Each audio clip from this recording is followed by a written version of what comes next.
Hi, and welcome to the 10th edition of Clujotronic. I'm Ciprian, also known as the Bearded Giant, and I'll be your host today in a lovely conversation on the impact of digital games in education. And before I present all of you to the monthly crew I have here with me to debate this topic, I want to start with a small history from my background with games and education. I was never an amazing student. Back in my youth, going to high school, I could never remember the chemistry periodic table of elements. I think they're 118 or something, or at least that's what they were back then. But 10 years later, I still remember all of the Pokemons, all their moves, and all their combinations easily. And there are way more than 118 there. The thing is, you can't you can't really ask a kid to learn something that's not fun to learn. It's against the nature of a child. But with games, they can do that without even knowing that they're learning about something. And there's a interesting tale from I think 20 or 30 years ago, back when the Commodore 64 runs supreme. There was a developer known as Jeff Vogel. Again, he's been in the industry for almost half a decade, probably one of the oldest developers out there. And he made an RPG, a pretty great one for the time, about Greeks and Romans.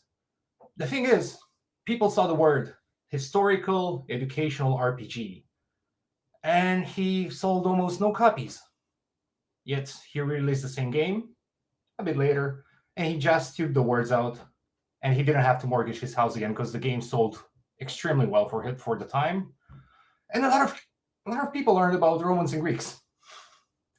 And we're here to debate this exact thing: how do games and education, how do they mix, and how we get them to mix better so people can have fun and learn at the same time. To help me in this endeavor, we have two lovely speakers. One from Cluj, and that's Horea Trîncă. He's the co-founder and business manager of a Cluj-based game development studio called Tractor Set Go, and he manages the development of several complex serious games for children's and adults alike. And from close to the other side of the ocean, but not quite, we have Natalia Ciobanu. She helped develop educational games such as K2 games and sustained board games. I'm sorry, while also being a Keep Cool mobile, and she's currently help to improve actually Daybreak. Horea, Natalia, it's great to have you here. Can you tell us a bit about your background in Great educational to be games? here. Great to be here with you. Sure. I've been. It's my turn, right? So not interrupting order or anything. Good. Well, in short, I've studied environmental sciences, and I'm totally in love with this field. And I've been studying that for 15 years now. And obviously, at some point, the thrill of learning things, fascinating things about environment was so great that I thought it would be important to share it with the world. But then, of course, we cannot get everybody in the university, and not everybody is as chronically curious as I am to sit in one place and just learn for the sake of learning. So the natural question was how to get people to learn about environmental topics, to develop some specific competences in a way that is really engaging. Because we can't take for granted that people will always be interested in topics that they don't know about anything. So we've been evolving, so to speak, developing different tools, different methods, and then we ended up a couple of years ago realizing that look, we just like playing, and everybody likes playing. Why don't we use games and this playfulness to teach about environment? Actually, not really to teach, but to help players learn. It's a different perspective a little bit. And we started by first using some of the games that were out there, and later on, we even dare to start developing our own games with the team of Society for Responsible Consumption and our partners across Europe. That's how we ended up with the games that you mentioned already. And that's how our curiosity about the deeper potential of games to engage learners or to engage people can be explored and even improved, and of course promoted. And have you worked on any separate serious games or mid-core games? That's a very good question. This thing of serious games, it doesn't come naturally. So the initial thing is that, look, any game can be serious if you put it in a proper frame, right? But then we realize that it's not really like that. Some games are just not as fun to play for fun, and they have clearly a serious character. And in this endeavor, the first game that we've developed with a clearly serious character is the Sustain board game, which is actually it's a hybrid game. It has the board game to it. It also has the RPG to it. So the players do get in certain roles. They have to make certain decisions. It's a collaborative game, of course, but then it's one of the first serious games that we've developed. Actually, it was quite a big team working on that one. It's the Center for System Solution from Poland that has been the main developer for that. And then also some partners from Italy, Ergoludo. And I think that it was the first time that we realized that, look, this is not really a game that you can get people to play just for fun. But also, it was clear for us that we use that game specifically for university context to teach about sustainability. So part was what a serious game, and we were bringing it into the universities. And here is where we talk about the frame a little bit, that if you take something, this game, and you bring it into an environment like university where everything is serious, then it automatically becomes fun because students are not used to that. Dovetailing on the whole environment, university environment, I was meaning to say, there's something that actually happens because we get kids from an early age, we put them in a class together, or 10, 20, 30 kids in a classroom, and then suddenly they reach university age and there are 150 people who don't know each other on the same benches in the same room. And I'm imagining once you get over that shock as a new student, going from 25 to 150 new co-workers, so to speak, and you put a game in front of them from the beginning, I'm imagining the reactions are pretty varied. Like, what's your funniest story about getting like a class of university students to be hands-on with your game the first time? Well, I'll tell you about another game, the Keep Cool game, which is also a board game, and then it's also online. But anyway, we took that one to the Faculty of Environmental Sciences in Cluj-Napoca, in UBB, to teach, not to teach, but actually to start a conversation, engage students in learning about climate change, climate negotiations, impact of climate on societies and economies, and so on. And it was one of the professors from there, Christina, if you're watching, hello to you, a very open-minded professor that invited us to play that. And she said in the beginning, but look, I mean, they are quite, I don't know how they're gonna engage with you because the students are quite skeptical and they don't really get that much engaged. So like, don't get your hopes too high. And I'm, okay, no problem. So as it usually happens in Romanian universities, now you have the seminars that last for about 2 hours. And that game particularly, I mean, 2 hours is the minimum if you don't do the debriefing even, right? So there are about 20 students or so, even more. Here I am in front of them, presenting the game, explaining the rules, and that kind of typical attitude, like, oh, come on, stop, let it just finish. And then we started playing.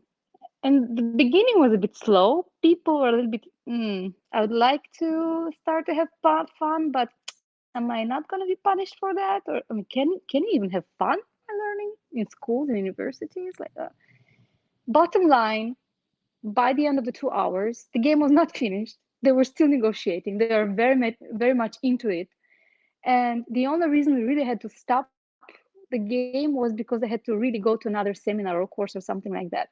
Otherwise, I think they would have stayed there until the game was finished and then to have a whole discussion about it. I mean, the atmosphere changed radically.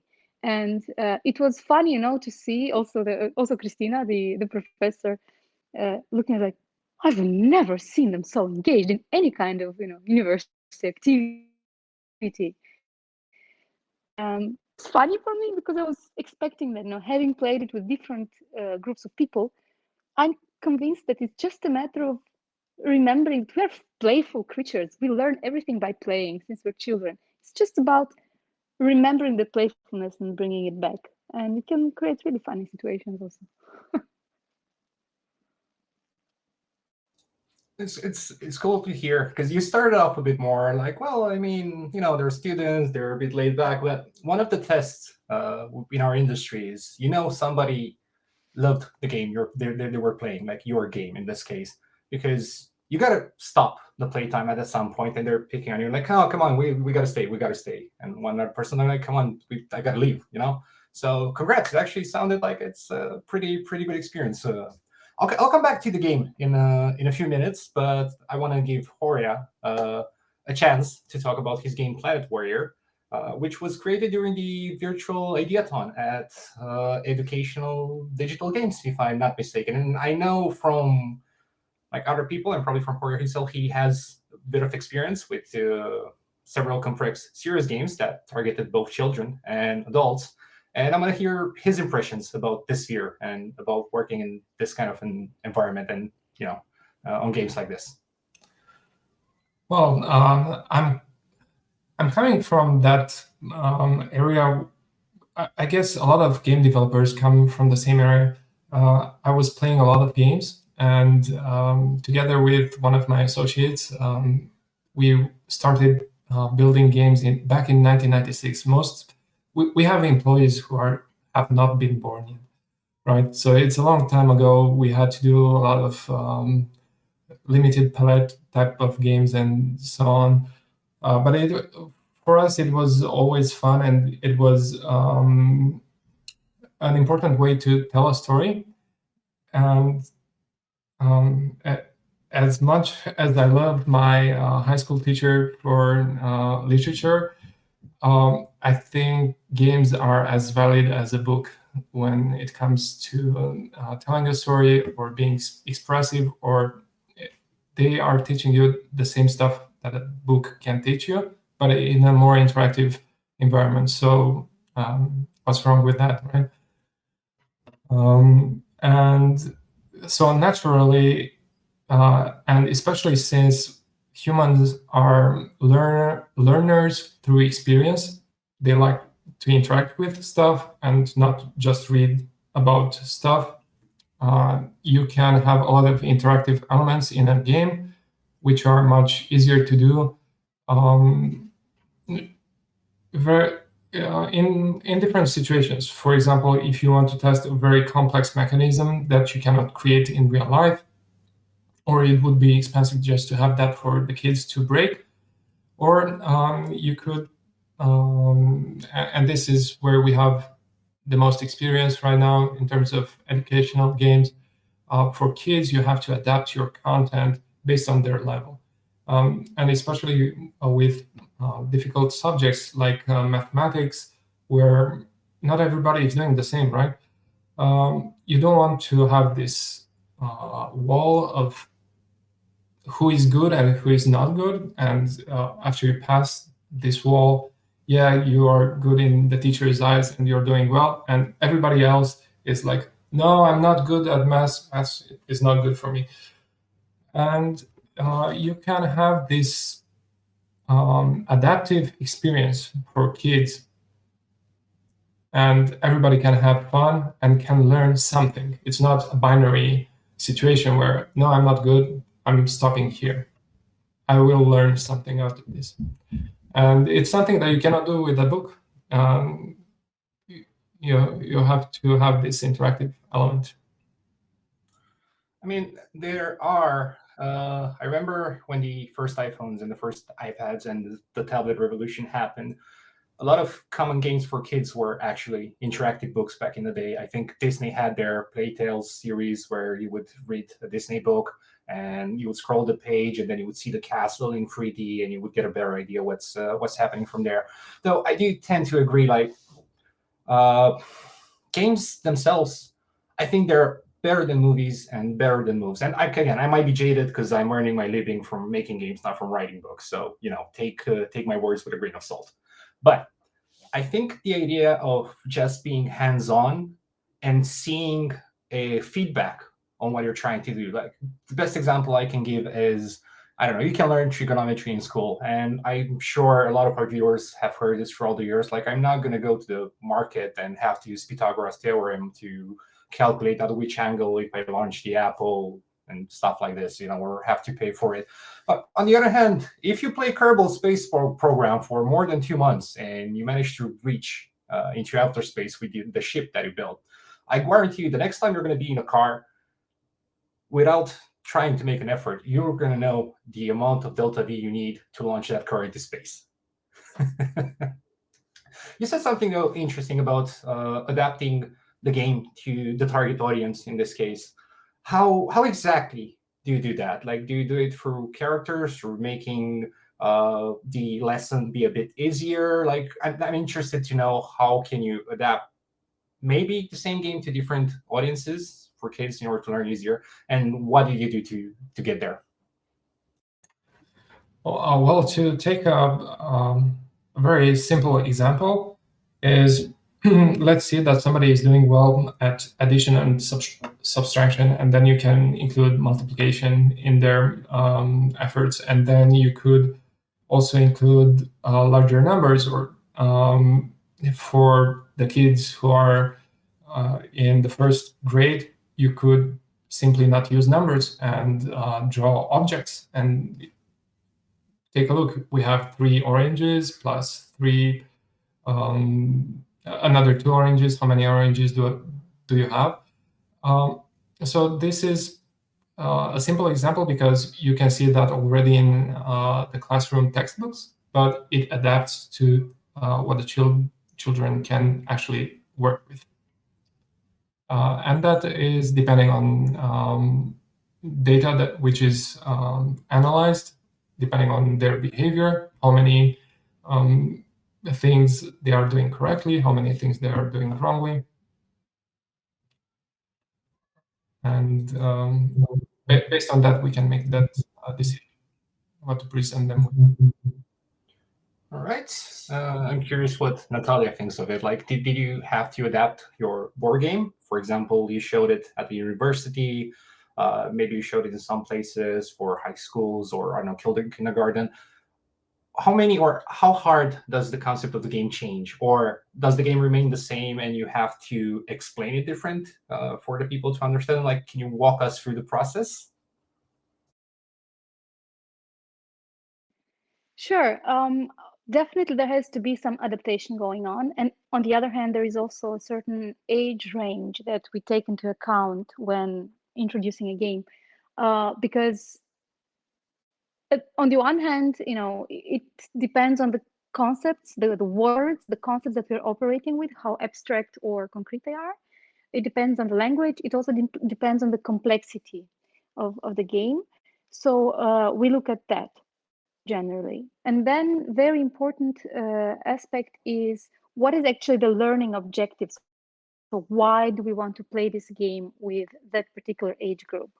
And this is a matter of, what kind of competencies do we want to develop? Do we want to teach them some new concepts in terms of, knowledge, so that they are aware of some new terms, new phenomena maybe?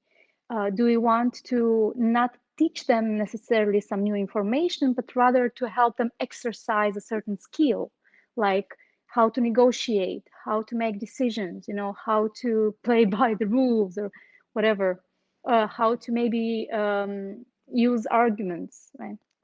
So is it a skill that we're trying to help them exercise? Or maybe it's a matter of attitude, do we care so much about the rules? Do we care so much about a certain outcome of the game? Or do we just care, or do we mostly care about them, for example, experiencing the importance of cooperation in a cooperative game? versus competition. So is it the attitude that we are looking at exercising or changing or challenging even, right?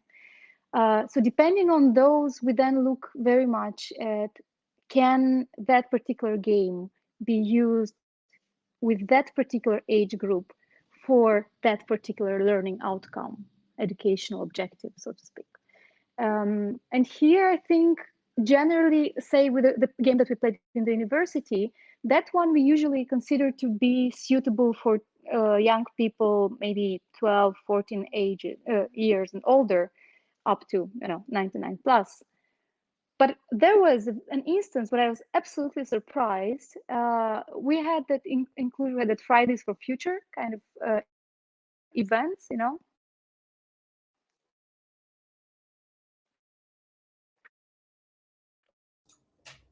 Like I mentioned earlier, Natalia happens. Oh. And we had that. Sorry?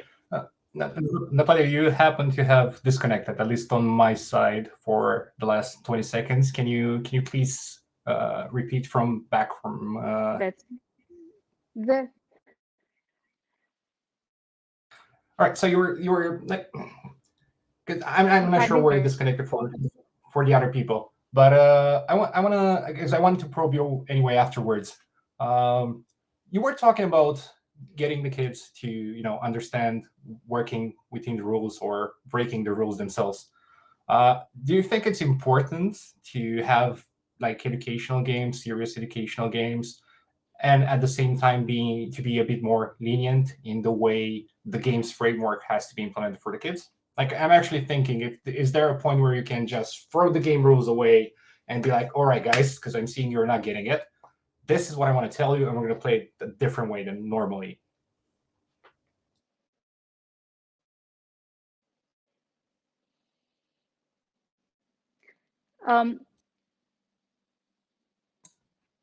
Ciprian, let me try to connect. I think Natalia dropped off. We can hear each other better then.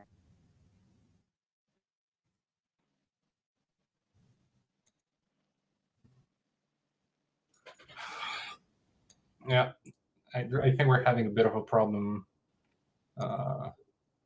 with Natalia's connection. I know she's going to be trying to reconnect right now, so I'm gonna poke Horea for the moment, and I actually wanna see if you can go into more details about Planet Warrior. Like, what can you tell us about Planet Warrior? Okay, is on the topic. Well, Planet Warrior is a game which was developed after a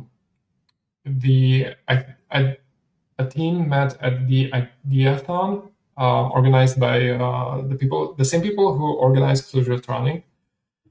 So the French Cultural Institute and the German Cultural Institute here in Cluj, and they got a lot of people working on an idea of how to create a game which gets to teach children something.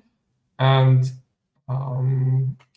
the winning team of most of them were professors in all of the teams, but the winning team had this idea of teaching children about recycling and ecology. And in this particular case, it's interesting because it's teaching you about plastics and different types of the fact that different types of plastics can be recycled in different ways, and not all the plastics are as bad or as good to the environment. So, because I guess everybody says, okay, plastic is bad, but they don't understand that, for example, yogurt packaging cannot be recycled. It can be, but with more advanced technologies, they have it in very few recycling facilities. So the game that we built is a simple Metroidvania type of game where you go and destroy monsters built out of waste. It's almost like the plastic waste developed its own conscience, and it's now coming back to attack you. You're destroying these monsters, and the idea is to clean up the space and bring back the animals which were living in that area, and learn something about plastics in the process. As we're talking about the plastic developing its own conscious, like, I'm just imagining like a trailer for the game on G4 TV or something. I'm like, the plastic is back, and with a vengeance. You, a team, and other educational scientists. Like, have you guys like tried marketing this game, or how was it released? Just after the game jam, the Ideathon, or did you take it further? Well, it's just been released, so you can find the game on the iOS Apple App Store and the Android App Store, Google Play Store. So you can find it there. It was released only 1 day ago. So since the Ideathon until now, we've been working on it to bring it up to life. And are you going to make a trailer about the yogurt plastic coming back with a vengeance? I feel there's something in here, especially I was a huge fan of the yogurt episode in Love, Death, Robots. So we might have something there to have some sort of an arch enemy, the evil yogurt.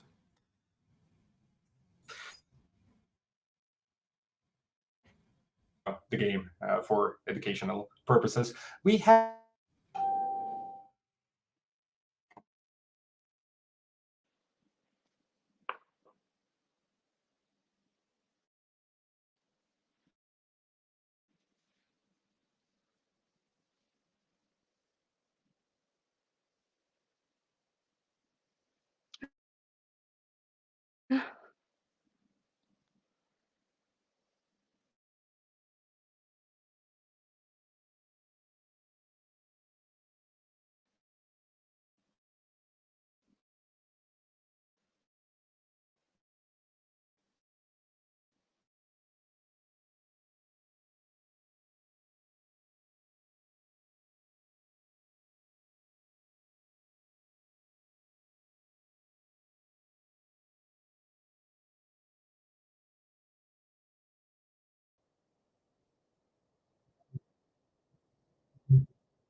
Cipri, can you hear me? Are we live right now, or okay, we're live. We seem to have a bit of an issue right now, but there's nothing that's going to stop gaming and education, no matter how hard you try. Hardcore gamers. Right. So I think before I disconnected, I was asking about if you could do a collaboration with Love, Death, Robots on the yogurt thing. Who knows? I'm keeping my finger crossed for that one. So let's try this again from the top, because last time also I was saying Natalia reconnected, and I was talking about the limitations educational games have, especially when implementing them, and I was asking Horea about it, and I guess I'm not going to ask Natalia about it for now. So I wrote down the questions that I had for her, and don't worry, she's gonna escape my fearful wrath of probing you guys for information how you're handling your games. But I wanna ask you, like, do you think there's a big difference between developing mainstream games and serious games? Like, is the difference so big that a mainstream game developer cannot be an aid to a teacher and making like games or tools you can use during class? Like, is it that different? Well, yes and no. So it depends on how much educational content you want to have. You can see the borders have been blurred in a number of titles. Take Selena's Sacrifice, for example, which tackles the very important subject of mental well-being. So there's a lot to explore in there, and you can consider that a game which has educational content. In some cases, you want to be very focused on the subject at hand, especially if there's a curriculum which you have to match. A lot of times, there's the games are being introduced in schools, so what they want to have is a parallel line with the curriculum set out by the state where the game is being pushed out, and the content in the game. So that might be a bit tricky for a mainstream developer to tackle, because you have to be aware of certain things in the development of these games. However, educational games are becoming more and more realistic looking and better looking, more like normal games, I would say. What's your experience with that? Mine or yeah, yours. Well, in this case, like I'm considering myself to be a hardcore retro developer. Like in the past 3 years, I think I released one mainstream game under my own label, and all the other releases are for computers that, again, are older than some of your coworkers and even older than me. But I do have a small experience with making like an educational game. It was one that I was like a client of mine, an agency asked for me to develop it, and was about conserving water. And it was based on those fake ads you would see on YouTube, where you got the game with a pin and you would have to pull the pin to, I don't know, help the treasure get to the hero or the monster to say something. And in our case, we were supposed to have a family of 6 people, 2 kids, 2 parents, and the grandma and grandpa. And the idea was to help manage how much water you give them in order to brush their teeth, to take a bath, to clean the house. Now, I was tracking, and it's going to be really short on this one, but I was tracking how much water the player was using in the game, because the idea was to conserve water. But due to a bug, water wouldn't replenish from level to level. And my niece was one of my early testers playing the game, and trust me when I say, like, she had no love for environmentalism, for conserving any kind of thing. Like, if she could just be on her phone while being in the bathtub, would be perfect for her the entire day. So I let her play the game for a while just to see that, so she can ask me the weird question, like, why does this happen? Like, I wouldn't stream this on TikTok. My friends are going to hate it. You're a bad developer. But no, she was playing through the game. And due to the bug that I mentioned, where the water wouldn't replenish, so if you use a lot of it at once, you would go from 100% available to, how much you used. And at one point, she like pulls my hand and like, hey, Chippy, I'm sad. I was like, why? Like, what did I do? Well, I played for the game, and I think I played it badly because grandma doesn't have enough water to wash herself, and I don't like that. Like, can I start again? So, but that's technically as far as proper educational games that I've been involved with. I like to consider all of my games to be hardcore educational games, and you can see that I have the sales to match that. But people do come off with a good learning experience from them. So yeah. No, I heard your opinion, Horea, on the limitations and the differences between making serious games and aiding teachers and making educational games. But I'm curious what Natalia's opinion is on the subject. Like, because she made a board game, right? And she talked to us about it, and the kids seem to love it. I'm curious, a couple of can them, yes. a board game developer take his hardcore, like take a D&D like game and bring it to be useful in the educational field and for the teachers? Like, can you roll to learn? I am smiling with a big smile because in the last games that we've developed, the Q2 games, we had hardcore game developers, geeks, people who are actually developing games for a living, so to speak, and out of passion, of course. And there was an entire conversation that we had with them. There is clearly a difference. Well, let's put it like that. There is clearly clearly a difference between developing games. So developing games just for fun is one way of doing things. And there are many things that you don't really have to care about, like the accuracy of information, the kind of competences you develop by them, do you develop any new knowledge, any new skills, any attitudes, specific attitudes? You just don't care about them. It's all about fun, and then whatever comes, and that's okay. That's the whole idea of playing a game, right? But then when you bring games into an educational context, it's a little bit of a different dish. So in an educational context, we always have to keep in mind what is the educational objective we have for that game. So what do we want people to learn in terms of knowledge or attitudes or skills or behaviors? What do we want them to exercise or to improve? And especially if it's a matter of introducing them to new concepts, new information, it's very important that information is accurate. And accurate meaning that it is according to reality. And kudos to Horea and to his Tractors That Go team, because what they've done with the game, yes, I downloaded it and I played it today a little bit already. It's very important. So that they bring those pieces of information that are according to reality. So they reflect the reality, right? That's very important in a game that has an educational purpose. For a game developer, that can be a challenge.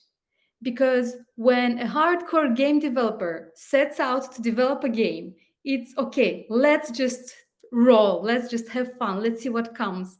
And then you have geeks like me, because the key to games are environment games, that come in and say, look, this thing that you put here, it's fun, but it just doesn't make much sense. And to make sense means that it makes or doesn't make sense in a certain context. And for educational games, that's in an educational context. If you want to teach people, let's say, talking about Horea's game again, about the warrior, planet warrior. If I am supposed to collect a single type of plastic, and then the information that comes there tells me some things that are not according to reality, like, for example, that the PET, you can eat it, then it's fun, no? Yeah, let me eat it. But is it real? I mean, does it teach me some information that is useful for day-to-day life? Not really. However, Horea's game is comes the other way around. So they do put information that is useful for the day-to-day life. It's useful to know that, look, this kind of plastic is used for these purposes, and that's what happens to it in the environment. So yeah, you go ahead and collect it separately compared to the other ones, right? So yeah, that's the big difference, I think. I want to mention here Natalia's reference to Horea's game is Planet Warrior, and it's everybody's game. So we've all been involved in this, and the idea came from these teachers who thought about it, and not only teachers, I think, but yes, for the same reasons that Natalia was explaining, I thought it was a really interesting idea because nobody was tackling that subject.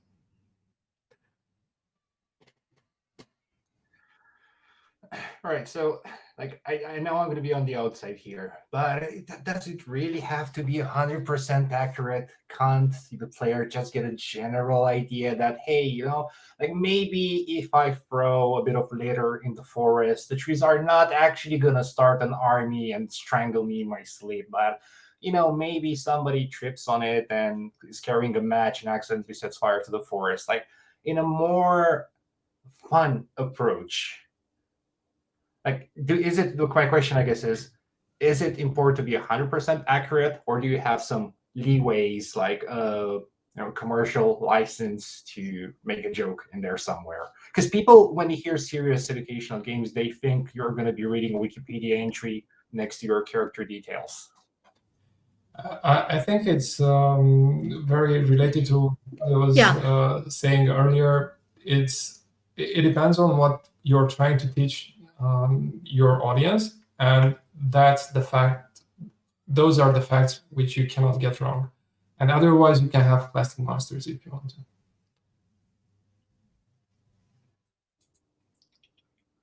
Right. I think we actually have our I will first come question. and say, Ciprian, yes and no.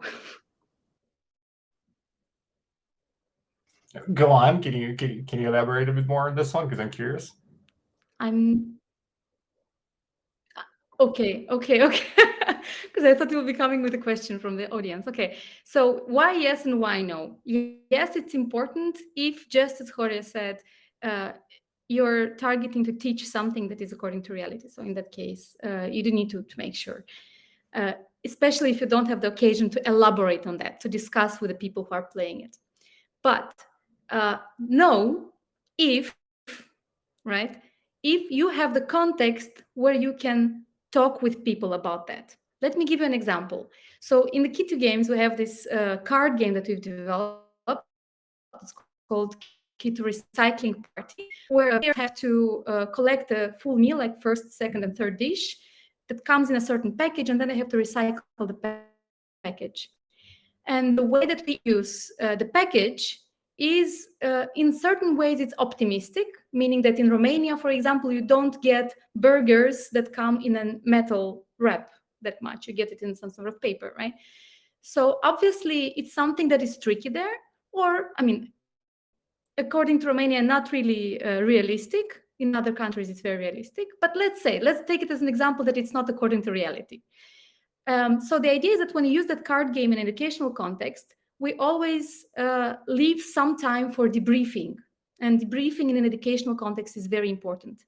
In the debriefing, you can bring up things to discuss. Like, for example, you can draw the attention to some things that you want to highlight, or you can leave people the space for themselves to say, look, but that information there, it doesn't feel right to me. Is it really like that?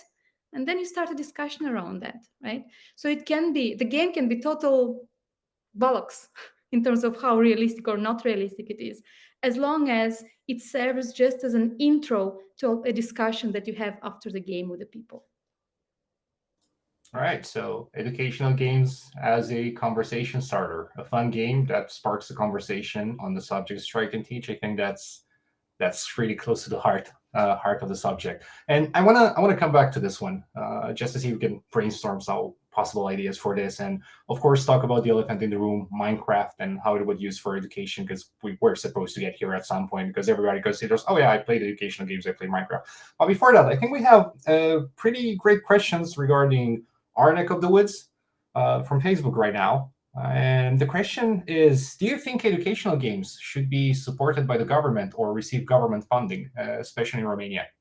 Like, I'm curious what you guys are thinking about it. I know it's hard to get from funding for normal games, or not normal games, because I shouldn't call them, for every kind of artistical endeavor from the Romanian government. But games specifically for education that can be used in schools and in training, should they be set aside in the other games and receive a special kind of attention from the government, like prioritize them? Natalia, do you want to go first? Or should I go first? Yeah, okay. No, you go, I go after. So in my experience so far, the people that I've worked with, they don't have government funding immediately, so they have to prove that their project is worthwhile. They do have possibilities to get government funding, but it's not straightforward. So it's not directly there are funds allocated for this. And these are people in Western Europe and over the ocean in the Americas. So I think as a society, we are not quite there yet to get government funding for these games. I don't think people are ready, like mentally. Obviously, educational games help, but I don't think everybody realizes this yet. However, these games are getting more and more support into schools, so I think this will change. and hopefully Romania will not trail too much what the West is doing.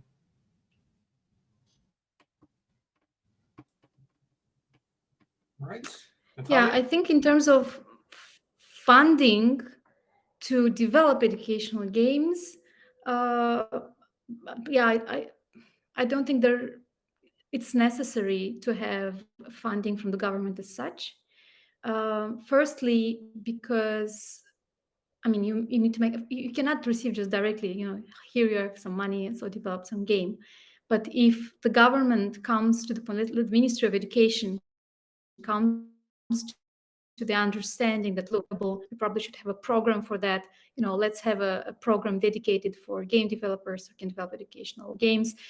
It's possible, but then you would obviously have a sort of competition for that funding scheme. Otherwise, there will be other problems, like why does some company get the money and some other doesn't, right?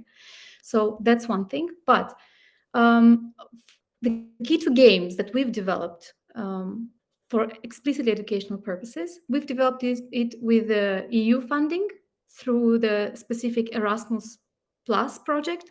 So it's totally doable, but it's European funding. And at the end of the day, European funding is government money that is just put in the common European basket. So that is possible. It's already being done. So whoever wants to set out and develop educational games, it's a definitely accessible source of funding. But what I think is the question not so much as to producing games than it is to increase the access of those who are supposed to use them. So say I am a teacher in a school somewhere in a village, and I would like to use games when working with my children in class or outside school, but I don't have the money to buy, a high quality game, or to purchase it online if it's an online educational game, right? So the question is, how do I as a teacher have access to funding to buy those games or to pay money for those games? And here I think that yes, the government should make available for the teachers who are willing to use alternative educational methods access and buy them and use them. At the same time, that's what we did with the Key to Games.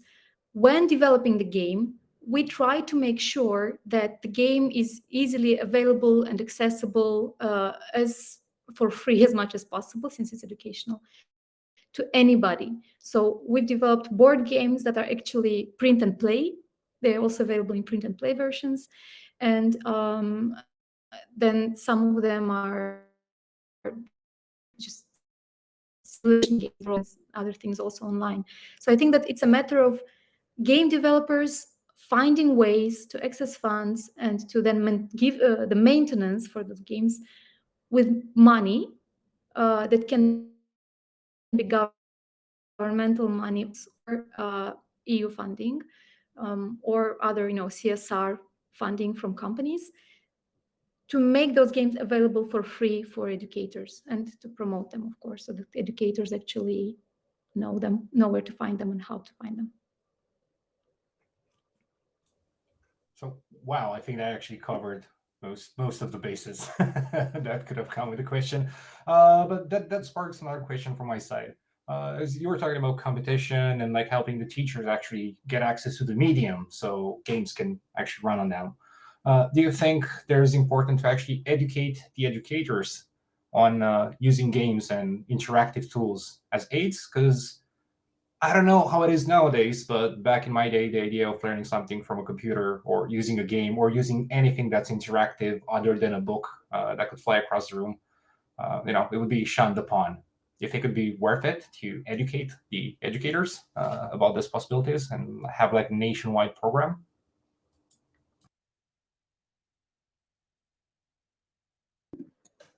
You go, I'll take Natalia. this one first. Huh? Okay. Definitely yes. Educators in Romania mostly mean teachers. There are very few educators that work with young people, with children outside schools, so youth workers. There are far too few than we wish we had, unlike Germany, for example. So teachers in Romania, our main educator base, have let's say they have access to different trainings indeed, but there is a constant complaint, because we've worked with them quite closely, a constant complaint about the quality of those trainings. So yes, definitely teachers are hungry for quality trainings where they get to know, to discover new tools like games, and how to use them in context, in a class. And here I think we come to another thing, that it's not just about using the games, but also how to use them in the context of the Romanian school, where you have like 50 minutes of lesson with children. And oftentimes you have classes where one teacher has like 30 students. So yeah, let's say that you play the game for 50 minutes, or maybe you have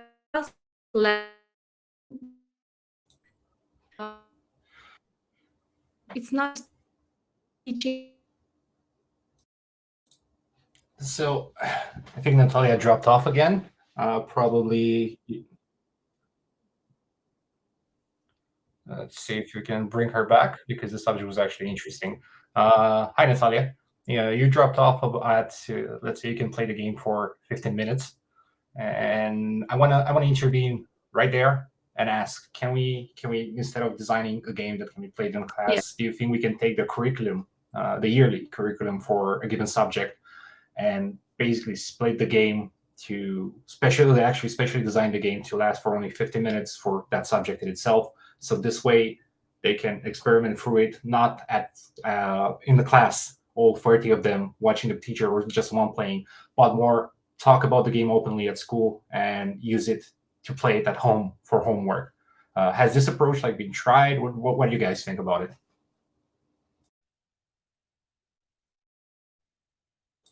And I'm poking Horea for this one first. Okay. So we've had this in two versions. One was with an after-school teacher playing the game with the kids after school, and there is also another approach to this, very similarly to what you said. The game can be used by the teachers in class, and they can send tasks, basically tasks, to the children, but we are calling them quests.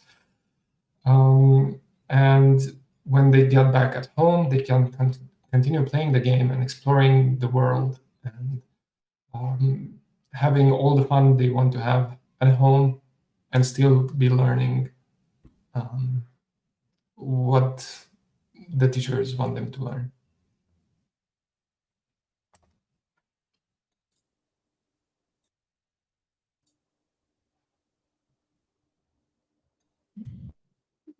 I think, Ciprian, I think that would be ideal, to have games that are suitable, and they are thought from the very beginning to be used in class.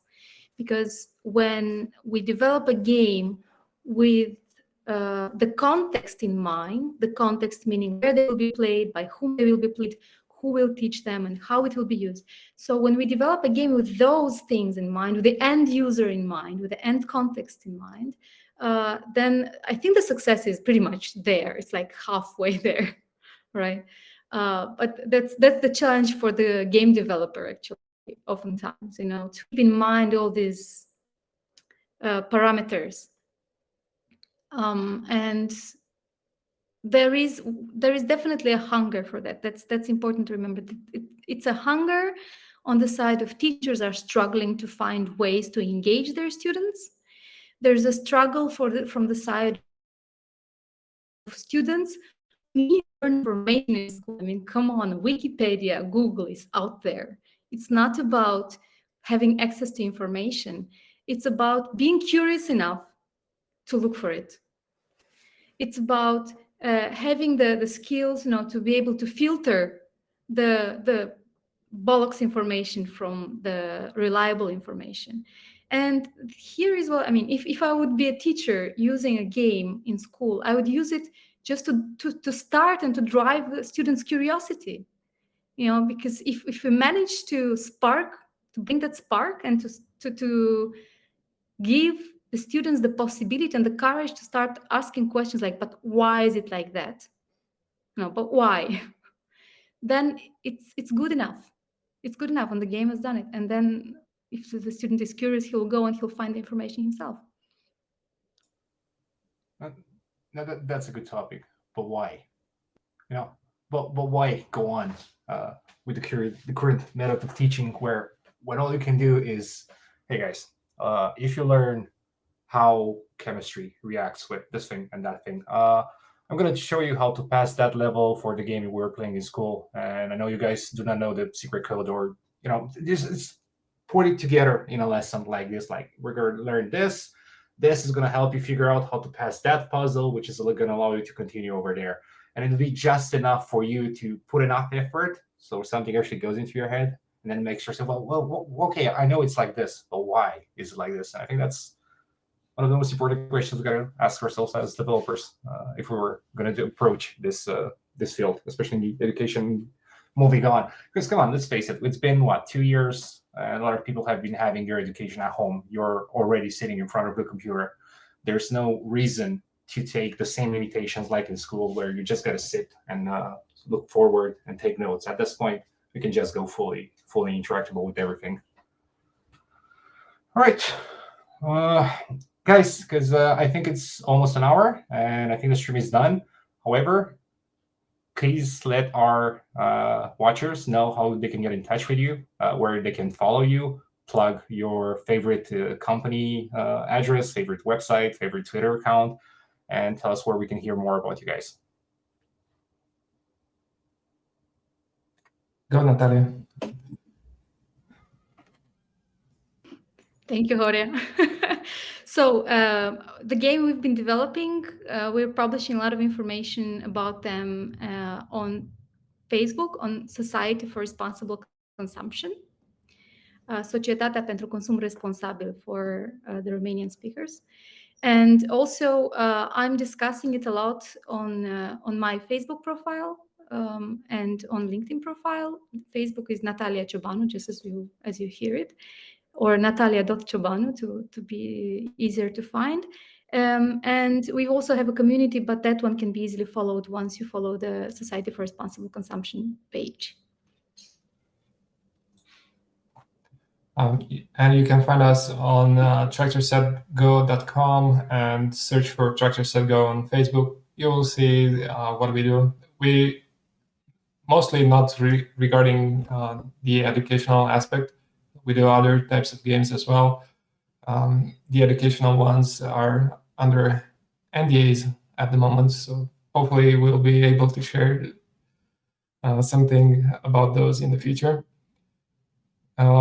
And that's it for us. Hopefully you will also check Bearded Giant Games while you're still at it. Thank you for the plug. Guys, it's actually been a pleasure to be here with you guys. And I know, at least me, I'm going to keep poking you more on the subject, because you did spark some amazing ideas today, and we had a great conversation. I'm actually sad I cannot be in Cluj right now for Clujotronic due to what's happening around us. But hopefully next year we can actually do a proper panel with a lot more people, a lot more audience questions being like it. Glad that I could have been part of this. You guys are amazing. And yeah, thank you, Clujotronic, for hosting us. Thank you for the whole... Thank you, Ciprian. Thank you, Horea. Thank you, Natalia. Thank you, Ciprian. Thank you for the whole amazing team who helped us build Planet Warrior. And see you next year. And thank you, Alex, from the background for the technical support. Oh, yeah.